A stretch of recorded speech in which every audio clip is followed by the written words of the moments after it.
Trump Jr. tweeted this image last night saying it tells us all we need to know about the refugee problem. It reads, quote, "If I had a bowl of Skittles and I told you just 3 would kill you, would you take a handful? That's our Syrian refugee problem." There's nothing particularly constructive or elevated that he said about refugees or factual. This is not something that really is an existential threat on a daily basis to most Americans. People may feel that way, but the Skittles analogy is a bad analogy because it is a much more vast population that you'd be picking from. The Washington Post wrote a piece about this. You would need 2 Olympic-sized swimming pools filled with Skittles to find 3 bad ones in it, and that being the right ratio.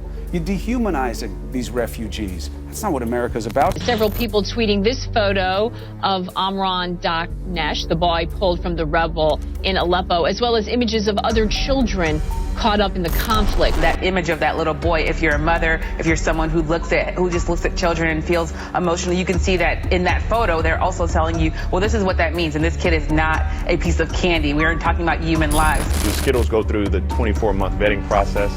The fact that he was able to view these people, many of which, over half of which, are children coming to this country. At the bottom was the so sad Trump-Pence logo. That was an official product of the candidate. That wasn't a retweet. That was a product of the campaign.